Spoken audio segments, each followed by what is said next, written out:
ontanya Nabi bernama Dubdub. Itu dijelaskan di dalam kitab Syama'ilur Rasul Syama'ilur Rasul punya Imam Yusuf bin Ibrahim An-Nabhani. Beliau menerangkan tentang nama ontaknya Nabi, Dubdub namanya.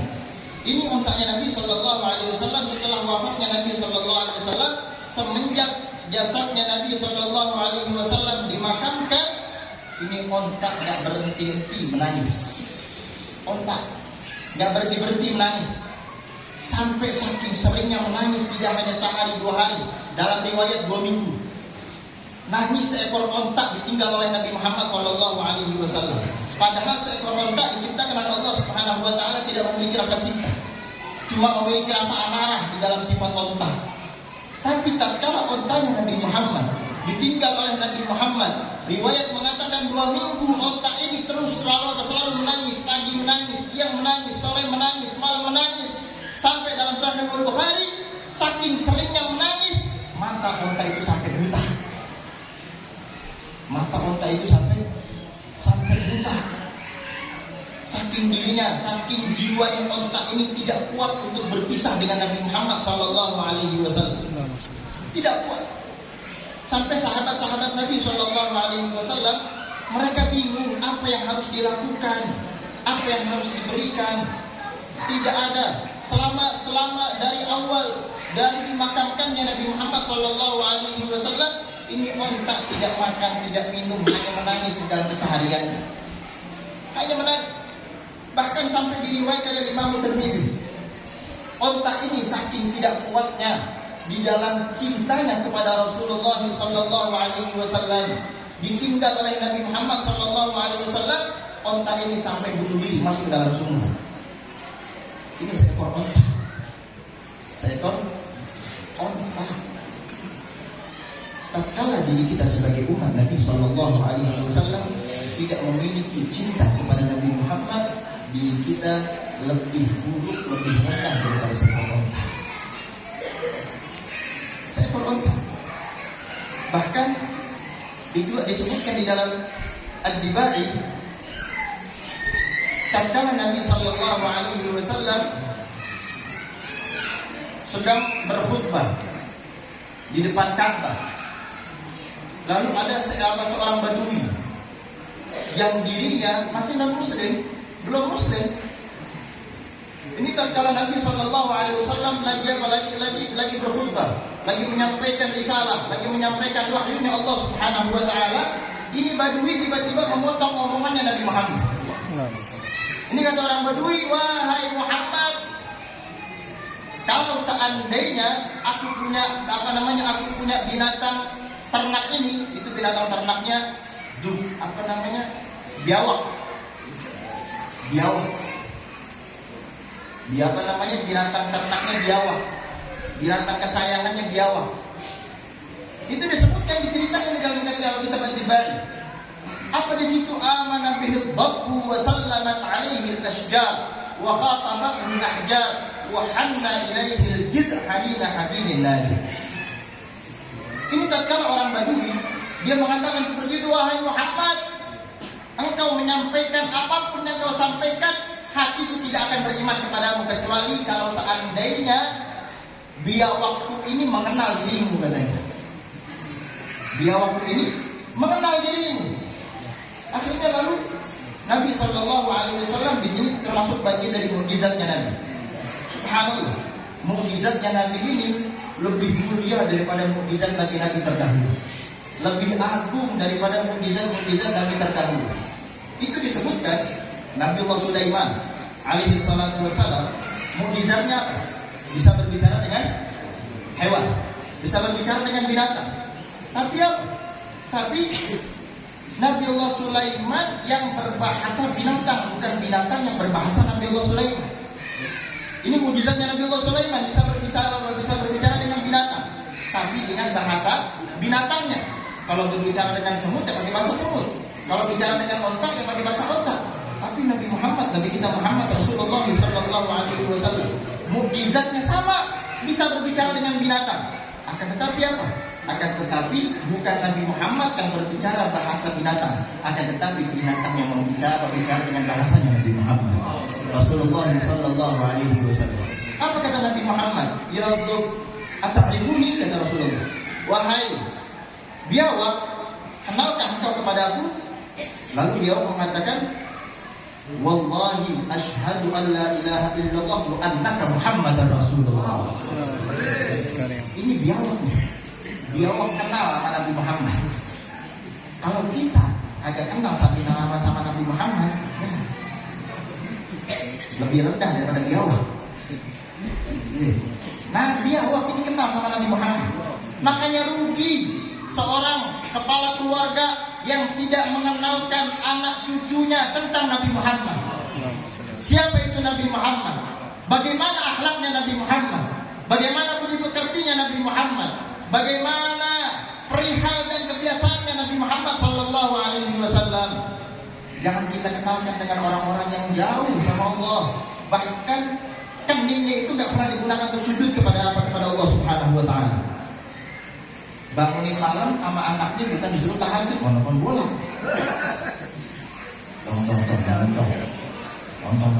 Sekarang lawan apa namanya Pak? Apa jagoan kita ini? MU. Anaknya bangun malam bukan buat sholat, tapi buat diperkenalkan tentang orang-orang yang bahkan keningnya itu tidak pernah digunakan untuk sujud kepada Allah Subhanahu wa taala. Ini biawak tatkala mengucapkan kalimat dua syahadat, orang Badui kaget ini. Saya punya binatang ternyata kenal sama Nabi Muhammad. Ini binatang. Berarti kalau diri kita tidak kenal sama Nabi Muhammad, lebih buruk daripada binatang. Lebih buruk daripada binatang. Kenal cuma artis-artis, kenal pemain bola, tidak bisa menguntungkan kita, tidak bisa menguntung sama kita. Bahkan kecintaannya, jangankan seekor biawak. Ini disebutkan di dalam kitab At-Tibai juga tadi. Wahanna ilaihil jidr. Jidr ini apa namanya? Batang pohon korma. Batang pohon korma ini tiang seperti tiang utuh, tapi mati kan? Yang biasa digunakan oleh Nabi Shallallahu Alaihi Wasallam untuk bersandar tatkala Nabi Muhammad menyampaikan risalah. Dulu belum ada mimbar, belum ada mimbar. Nabi Shallallahu Alaihi Wasallam setiap berkhutbah, setiap menyampaikan risalah selalu bersandar di batang pohon korma tersebut. Tiba-tiba ada salah satu sahabat yang ahli di dalam mengukir. Kalau zaman kita ini sekarang furnitur apa? Yaitu orang tukang kayu itu. Akhirnya salah satu sahabat yang bernama Sayyidina Abdurrahman bin Auf. Beliau ini pintar di dalam mengukir kayu-kayu itu pintar. Akhirnya beliau buat Nabi, mimbar baru. Dikasih hadiah Nabi Sallallahu Alaihi Wasallam. Tatkala dipakai itu mimbar, Nabi Sallallahu Alaihi Wasallam pada suatu ketika di hari-hari yang kemudian Nabi naik ke atas mimbar baru. Di dalam khutbahnya, di dalam ceramahnya, di dalam menyampaikan wahyunya, itu tiba-tiba ada terdengar suara tangis anak kecil. Tapi Nabi suruh lanjut. Itu tangis makin keras. Itu yang mendengar bukan Nabi doang, tapi semua sahabat yang hadir di masjid Nabi Muhammad semua dengar. Akhirnya Nabi Shallallahu Alaihi Wasallam menghentikan khutbahnya, menghentikan ceramahnya, menoleh kepada batang pohon korma ini, turun dari mimbarnya. Di situ di dalam Sahih Bukhari, Nabi bercakap di situ. Apa percakapannya Nabi? Percakapan Nabi Shallallahu Alaihi Wasallam mengatakan, itu pohon setelah tangannya Nabi Muhammad Shallallahu Alaihi Wasallam sampai kepada batang pohon tersebut, tiba-tiba tangisan itu berhenti. Itu pohon dielus sama seperti kayak orang, anak kecil dielus sama Nabi. Ini dalam percakapannya Nabi Shallallahu Alaihi Wasallam dengan pohon tersebut apa? Kata Rasulullah Shallallahu Alaihi Wasallam, wahai batang pohon korma, apakah engkau ingin bersamaku di sini atau di surga? Akhirnya batang pohon ini dengan izinnya Allah Subhanahu wa taala dia menjawab dari pertanyaannya Nabi Shallallahu Alaihi Wasallam. Apa kata Rasulullah? Apa kata batang pohon ini? Ya Rasulullah, saya kalau hidup di dunia ini, diri saya sudah hancur, sudah tidak bertemu lagi. Biarkanlah saya hidup bersama nanti di surga.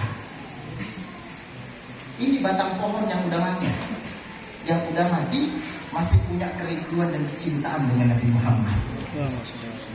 Kalau hati kita tidak ada kerinduan dan kecintaan kepada Nabi Muhammad, lebih mati daripada pohon yang mati.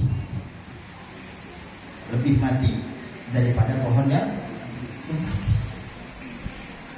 Dan bagaimana caranya kita membalas jasa Nabi Muhammad? Sekalipun diri kita tidak bisa membalas jasa Nabi Muhammad, dengan mencintainya. Cinta perlu bukti. Apa buktinya cinta? Mengikuti jalannya Nabi Muhammad Sallallahu Alaihi Wasallam, mengikuti tuntunannya Nabi Muhammad Sallallahu Alaihi Wasallam. Itu Nabi Sallallahu Alaihi Wasallam, beliau apa? Anta syamsun, anta qamarun, anta nurun fawqa nur. Nabi Sallallahu Alaihi Wasallam, keindahannya itu cahayanya lebih terang daripada matahari. Matahari hanya bisa menerangi kehidupan dunia kita, tapi cahaya matahari yang dimiliki oleh Nabi Muhammad bisa menerangi sampai kita untuk sampai kepada Allah Subhanahu wa taala. Wa antal qamar, dan cahaya rembulan itu indah. Cahaya rembulan indah. Kalau kita bisa mengikuti cahaya rembulan dari rembulannya Nabi Sallallahu Alaihi Wasallam, maka Allah Subhanahu wa taala akan memperindah kehidupan kita sebagaimana tatkala diri kita melihat cahaya rembulan dengan keindahan. Ini Nabi Sallallahu Alaihi Wasallam, beliau dirinya itu cahayanya lebih terang daripada matahari, keindahannya lebih indah daripada rembulan, cahaya rembulan. Sampai itu disebutkan di zaman Sayyidatuna Halimah As-Sa'diyah. Itu Sayyidatuna Halimah, beliau bercerita, dulu rumah kami sebelum kedatangan bayi Muhammad Rasulullah Sallallahu Alaihi Wasallam, ini kami selalu memakai patromak, dan patromak itu pun nggak selalu kami pakai. Kalau ada cahaya rembulan, patromak kita matiin. Tapi kalau nggak ada cahaya rembulan, patromak kita hidupin. Tapi selama aku membawa bayi dari kota Mekah yang bernama Muhammad Rasulullah Sallallahu Alaihi Wasallam, rumahku tidak pernah aku nyalakan patromak, dan rumahku tidak pernah bersinari dengan cahaya rembulan, akan tapi rumahku terang dengan cahaya Nabi Muhammad. Cahaya Nabi Muhammad. Sayyid Syekh Al-Habib Umar bin Muhammad bin Syekh Abi Bakar bin Salim, beliau mengatakan di dalam qasidahnya, kullu baitin anta sakinuhu laysa muhtajan ila syurbi. Setiap rumah yang didatangi oleh Nabi Muhammad, maka rumah itu tidak memerlukan lagi lampu. Tidak memerlukan lagi lampu. Maksudnya apa? Bisa kita membawa Nabi Muhammad? Bisa. Ustaz, Nabi Muhammad kan sudah meninggal lama, sudah wafat lama. Bisa Nabi Sallallahu Alaihi Wasallam bawa ke dalam rumah kita, agar tetap cahaya Nabi Muhammad itu bersinar dalam rumah tangga kita, agar bapak kita, ibu kita, diri kita, istri kita, anak kita, cucu kita, hatinya enggak gelap sehingga tidak tersasar, sehingga tidak tersesat di jalan Allah Subhanahu wa taala, dari jalannya Allah Subhanahu wa taala. Ini Sayyidatuna Aisyah radhiyallahu taala anha wa ardhaha, beliau pernah di kamarnya beliau ini sedang mencari jarum jahit. Jarum itu mencari, tidak ketemu. Tapi setelah Nabi Sallallahu Alaihi Wasallam masuk ke dalam kamar tersebut, itu kamar bercahaya dan terang sampai jarum itu terlihat. Sampai Sayyidatuna Aisyah radhiyallahu taala anha wa ardhaha mengatakan kepada Rasulullah, "Ya Rasulullah, cahayamu begitu indah, cahayamu begitu menerangi." Akhirnya Nabi Sallallahu Alaihi Wasallam beliau mengatakan, "Ya Aisyah, cahaya yang aku miliki ini akan terus bersinar sampai hari kebangkitan, kata Nabi Muhammad SAW. Wahai Aisyah, kamu ingin tahu siapa orang yang mereka nanti di hari kiamat yang tidak bisa melihat keindahan wajahku, kata Nabi Muhammad. Nabi SAW beliau mengatakan dalam sabdanya, mengatakan kepada Sayyidatina Aisyah, wailul man lam yarani yaumal qiyamah, kata Nabi SAW. Celaka orang yang nanti di hari kiamat tidak bisa melihat Nabi Muhammad SAW. Lalu Sayyidatina Aisyah bertanya kepada Rasulullah, ya Rasulullah, siapa mereka orang yang celaka? Siapa mereka orang yang tidak beruntung? Siapa mereka orang yang bangkrut di hari kiamat, tidak bisa memandang wajahmu, tidak bisa melihat wajahmu, tidak bisa memandang keindahan dirimu? Kata Nabi SAW, man dzukirtu indahu falam yusalli alaihi. Kata Nabi, orang yang nanti di hari kiamat yang tidak bisa melihat wajahku, yang tidak bisa melihat keindahanku, mereka tatkala disebut namaku tidak bersolawat kepada Nabi Muhammad. Allahumma shalli ala sayyidina Muhammad. Ini orang tatkala dengar namanya Nabi Muhammad, mereka tidak bersolawat kepada Nabi Muhammad, mereka adalah orang yang rugi nanti di hari kiamat. Mereka orang yang bangkrut nanti di hari kiamat. Mereka orang yang melarat nanti di hari kiamat. Di hari kiamat kita sebagai manusia nggak usah repot-repot mencari suri tauladan. Mohon maaf, kita nggak usah cari yang diusung oleh partai. Cari suri tauladan nih, pengen cari suri tauladan. Nggak usah nyari orang yang diusung sama partai, sama pemerintah, sama manusia. Allah Subhanahu wa Ta'ala sudah mengajarkan kita untuk memilih, dan Allah sudah mengusung untuk diri kita sosok manusia yang pantas untuk kita jadikan suri tauladan kita di dalam kehidupan dunia. Apa kata Allah Subhanahu wa Ta'ala yang tadi ayat dibaca? Laqad kana lakum fi Rasulillahi uswatun hasanah. Kita kalau mau cari suri tauladan, cari Nabi Muhammad SAW. Bukan yang diusung sama partai, bukan yang diusung sama pemerintah, tapi yang kita cari suri tauladan manusia yang diusung oleh makhluk, oleh Sang Pencipta, yaitu Nabi Muhammad. Allah Subhanahu wa Ta'ala itu Nabi kita Muhammad Rasulullah sallallahu alaihi wa alihi wasallam. Nabi sallallahu alaihi wasallam bawa di dalam rumah tangga kita, bawa di dalam pekerjaan kita, bawa Nabi Muhammad. Di dalam keseharian kita, bawa Nabi Muhammad sallallahu alaihi wasallam. Hidupkan sunnah Nabi Muhammad sallallahu alaihi wa alihi wasallam. Bahkan itu tatkala seseorang dia benar-benar cinta kepada Nabi Muhammad, maka dia akan melakukan dari apa yang telah diperintahkan oleh Nabi Muhammad sallallahu alaihi wasallam, dari apa yang telah diajarkan oleh Nabi Muhammad sallallahu alaihi wasallam. Enggak usah berat-beratkan, enggak usah ngikut Bapak. Kita enggak bakal bisa ngikutin Nabi. Nabi nih sholat malamnya, tatkala itu pernah di dalam kitab Sahih Bukhari pernah diriwayatkan Nabi pernah sholat malam. Sayyidina Abu Bakar pernah mengikuti belakang. Terus ada beberapa sahabat lagi yang mengikuti belakang Nabi Muhammad. Itu rakaat pertamanya di sholat malamnya Nabi Muhammad Al-Baqarah. Selesai Al-Baqarah tersambung lagi surat Al-Imran. Kira-kira ini sanggup gak sholat malam sampai ini? Kita gak akan bisa. Tapi Nabi Sallallahu Alaihi Wasallam mengajarkan kita untuk selalu bersama dengan Al-Quran. Dengan Al-Quran. Coba kita lihat rumah-rumah kita nih. Anak kita gimana baca Al-Quran? Istri kita gimana baca Al-Quran? Diri kita gimana ngajinya? Jangan itu Quran buat panjangan doang. Quran ada di rumah, Ramadan diambil. Pas diambil itu kembul. Dibuka kalau kencang udah atas 30. Ini akhlak yang ajaran yang kalau seandainya kita nggak bisa ngaji sampai beberapa juz, yang paling enggak sehari 2 lembar dah. 2 lembar. Dan ini di zaman Nabi Shallallahu Alaihi Wasallam, para sahabat mereka itu rebutan agar Nabi Muhammad bisa singgah di rumah mereka. Sampai disebutkan di dalam Al-Imam Daud, riwayat Imam Daud, Nabi Shallallahu Alaihi Wasallam menziarahi rumah-rumah sahabat di Madinah itu sampai 2.470 rumah. Dikunjungi sama Nabi Shallallahu Alaihi Wasallam, dikunjungi. Karena apa? Karena tatkala rumah kita dikunjungi oleh orang-orang saleh, maka akan mendapatkan berkah dari Allah Subhanahu wa taala. Makanya kalau ada orang saleh berkunjung ke rumah kita harus gembira, harus bangga, harus senang. Ini ada kisah dulu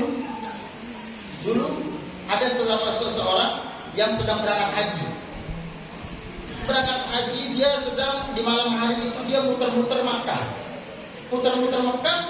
Tiba-tiba ada satu rumah yang tatkala dia melihat rumah ini berbeda dengan rumah-rumah yang lain. Tiba-tiba tatkala pandangan itu menuju pada rumah tersebut, hatinya bergetar. Dia makin penasaran. Pemuda ini makin penasaran. Didekati, makin bergetar. Didekati, makin bergetar.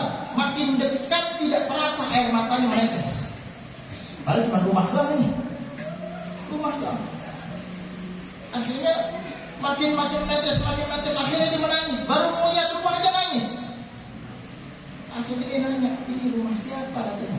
Sampai bisa punya magnet yang sangat luar biasa, bisa menggetarkan jiwa saya, sampai meneteskan air mata dengan dari mata saya katanya. Akhirnya tiba-tiba di malam hari itu ada orang yang keluar dari rumahnya.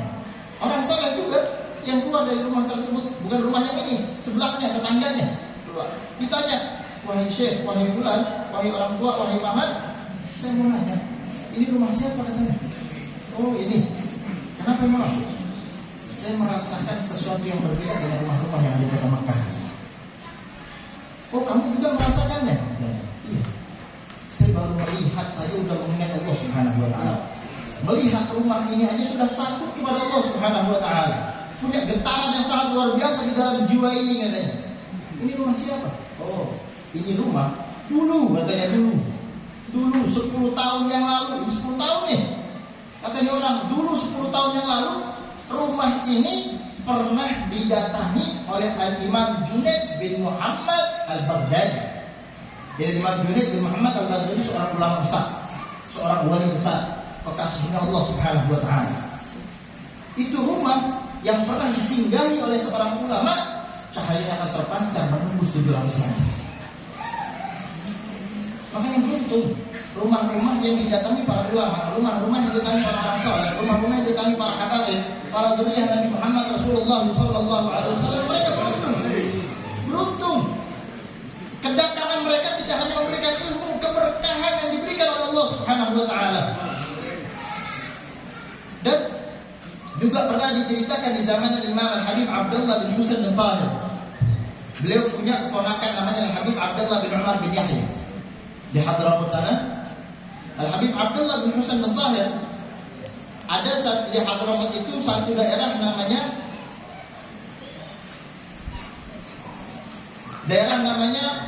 Buere. Ntar kalau kita pergi ke Hadramut, sampai ke Hadramut, mudah-mudahan sampai ke Hadramut.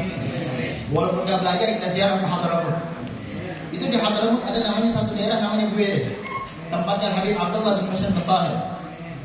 Nah tempat ponakannya Al-Habib Abdullah bin Umar bin Yahya. Ini tatkala Al-Habib Abdullah bin Husain bin Tahir, beliau ini bukan dari Buere, tapi dari Seibul. Pengen main nih ke rumah ponakannya. Tiba-tiba sampai di Buere, melihat ada satu rumah yang mana rumah tersebut cahayanya terpancar kepada 7 lapis langit dan menembus 7 lapis bumi. Cahaya rumah tersebut. Akhirnya makin penasaran. Oh, ternyata rumah ponakannya Habib Abdullah bin Umar bin Yahya. Rumah ponakannya. Tatkala diketuk pintu rumahnya, keluar ponakan Habib Abdullah bin Umar bin Yahya. Tatkala keluar, dipersilakan masuk nih pamannya Habib Abdullah bin Husain bin Tahir. Dalam rumah Habib Abdullah bin Husain bin Tahir, beliau nanya sama Habib Abdullah bin Umar bin Yahya, wahai ponakanku, saya melihat rumahmu ini ada yang beda. Beda kenapa? Ini rumah baru, niatnya syukuran dia. Beliau syukuran dan Habib Abdullah bin Umar bin Yahya lagi syukuran. Jadi syukuran ini nggak minta kagak, ajaran juga. Syukuran nih, syukuran rumah. Akhirnya kata Habib Abdullah bin Umar bin Yahya, ada apa wahai paman? Iya, saya lihat rumah kamu ini beda sendiri daripada rumah-rumah yang lain. Katanya. Kenapa? Saya lihat cahaya menembus 7 lapis langit dan cahaya menembus 7 lapis bumi. Memangnya kau bangun dari apa katanya? Sama bangunan saya dari tanah liat seperti mereka katanya. Lalu apa yang istimewa dari rumah kamu ini? Oh, yang istimewa dari rumah saya, beliau mengatakan apa? Tidak ada satu ruangan, tidak ada satu anak tangga di dalam rumah ini, melainkan aku sudah menghatamkan Al-Quran di tempatnya. Setiap anak tangga rumahnya itu pernah dihatamkan Al-Quran. Rumah kita berapa kali Al-Quran? Rumah kita berapa kali Al-Quran? Jadi kalau dilihat gelap rumah kita wajar. Orang orang haji dalamnya. Itu rumah kita gelap betul, cuma selamat rumah. Orang haji. Ini kata Habib Abdullah bin Umar bin Yahya, wahai pamanku, tidaklah setiap ruangan yang ada di rumah ini dan tidaklah setiap anak tangga yang ada di rumah ini, melainkan aku sudah menghatamkan Al-Quran di tempat itu. Satu anak tangga hatam Quran, satu anak tangga hatam Quran. Kita Ramadan berapa kali haji? Alhamdulillah, surat tak itu.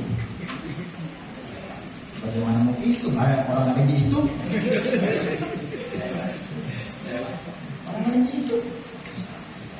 Akhirnya Al-Habib Abdullah bin Hasan bin Tahir, Al-Habib Abdullah bin Hasan bin Tahir, beliau bilang, tapi ada satu ruangan yang cahayanya melebihi daripada ruangan-ruangan yang lain. Itu ruangan siapa? Ruangan saya, paman. Ruangan saya. Ini ruangan kamu beda. Iya, alhamdulillah. Saya di ruangan ini, di kamar ini sudah menghatamkan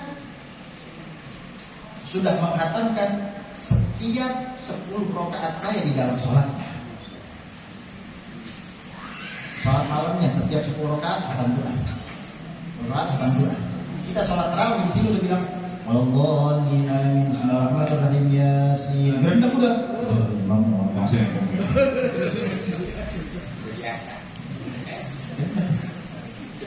Ini belum setiap 10 rakaat hatam Quran. Setiap 10 rakaat hatam Quran.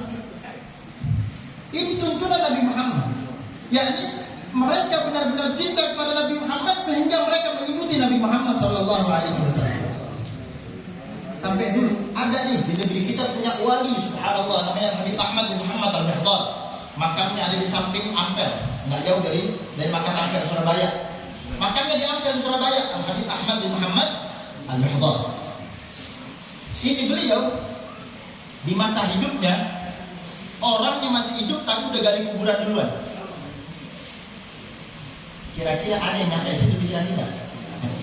Ini hidup. Kalau seandainya kita dibeliin kayak kapat, jawabnya beda. Dulu yang mau mati. Ini adalah Habib Ahmad bin Muhammad Al-Mihdar. Di masa kehidupannya udah menggali kuburan sendiri. Masa kehidupan udah gali kuburan udah. Kalau kita masih bingung, benar-benar kan? Kontarnya masih lama, nggak usah bikin kuburan dulu. Ini tatkala beliau gali kuburan, beliau ini apa? Beliau tidak hanya menerangi rumah beliau dengan Al-Quran, tapi beliau ingin menerangi kuburan dengan Al-Quran. Beliau mengaji dalam kuburan beliau mengaji. Akhirnya sama anaknya ditanya, wahai apa? Engkau ini buat apa gali kuburan katanya? Dan saya gali kuburan karena saya ingin mengaji di dalamnya. Bukan masalah itu, Pak, katanya. Kenapa, Bang? Saya malu katanya kalau ada tamu ditanya, mana abang kamu? Di kuburan. Dalam kuburan katanya. Malu saya katanya jawabnya. Akhirnya apa? Wahai anakku, engkau pernah mendengar cerita tentang Rabi'atul Adawiyah. Ini seorang wanita salehah. Luar biasa. Ini Rabi'atul Adawiyah, kesolehannya sangat luar biasa. Saking solehnya, tatkala hati terlintas untuk berjumpa dengan Nabi Muhammad hadir di hadapannya. Ini Rabi'atul Adawiyah, seorang perempuan. Seorang perempuan. Kata Habib Ahmad bin Muhammad Al-Mihdar, Kau tahu ceritanya, Rabi'atul Adawiyah. Ini seorang perempuan, dirinya semasa hidupnya mampu menghatamkan Al-Quran sebanyak 8.000 kali. Perempuan. Akhirnya Habib Ahmad bin Muhammad Al-Mahdar dia bilang, saya sudah baca kitab-kitab para aulia, kitab-kitab para orang saleh. Tidak ada satu aulia pun, tidak ada satu orang saleh pun yang seumur hidupnya menghatamkan melebihi dari Rabi'atul Adawiyah. Akhirnya Al-Habib Ahmad bin Muhammad Al-Mahdar dia bilang, wahai anakku, saya pengen menghatamkan Al-Quran di dalam kuburan saya ini seperti menghatamkan Rabi'atul Adawiyah. Akhirnya di akhir hayatnya beliau bilang sama anaknya, alhamdulillah, saya sudah menghatamkan 7.000 kali dari Al-Quran. Akhirnya kata anaknya, udah gak cukup Pak? Enggak bisa. Beliau perempuan, saya laki-laki. Laki-laki itu di atas magamnya daripada perempuan, nggak bisa. Ar-rijalu qawwamuna 'alan nisa. Laki-laki itu kedudukannya di atas daripada perempuan katanya. Saya sebagai laki-laki malu kalau sejajar dengan 7.000. Akhirnya subhanallah 40 hari sebelum wafatnya beliau menyempurnakan hafal baca Al-Qur'annya, menghatamkan 8.000 kali Al-Qur'an. 8.000 kali. 40 hari sebelum wafatnya disempurnakan 1.000 jadi 8.000. Di akhir hayatnya beliau mengatakan lagi sama anaknya, alhamdulillah, saya lebih tinggi daripada Rabi'atul Adawiyah. Rabi'atul Adawiyah 7.000, saya 8.000 katanya. Jadi saya enggak malu nanti di hadapan Nabi Muhammad bahwasanya saya laki-laki sudah menghatamkan 8.000, dia perempuan 7.000. Nggak bisa sama, laki-laki 7.000, perempuan 7.000 nggak bisa. Dia malu saya nanti di hadapan Nabi Muhammad SAW. Ini mereka menandakan kecintaan mereka kepada Nabi SAW. Dan tinggal kita, bagaimana caranya kita mengaplikasikan cinta kita kepada Nabi Muhammad SAW dengan mengikuti syariat Nabi Muhammad. Kita minta sama Allah Subhanahu Wa Taala, mudah-mudahan Allah Subhanahu Wa Taala menjadikan diri kita sebagai umat yang bisa mengikuti Nabi Muhammad SAW, sebagai umat yang bisa mengikuti ajaran Nabi Muhammad SAW, sebagai umat yang bisa mengikuti tuntunan Nabi Muhammad Rasulullah SAW. Dan kita minta sama Allah Subhanahu Wa Taala agar diri kita, tidaklah nama-nama kita di tempat ini, keluarga kita, sanak saudara kita, tetangga kita, dan umat Nabi Muhammad SAW dari timur sampai ke barat, melainkan mereka mendapatkan syafaat Nabi Muhammad nanti di hari kiamat. Dan kita dikumpulkan oleh Allah Subhanahu Wa Taala di bawah benderanya Nabi Muhammad SAW. Allahumma hdina fiman hadait, wa afina fiman afait, wa tawallana fiman tawallait, wa barik lana fima a'tait, wa qina bi rahmatika syarra ma qadait. Wa sallallahu ta'ala ala sayyidina Muhammad wa ala alihi wa sahbihi wa baraka wa sallam. Alhamdulillahi rabbil alamin.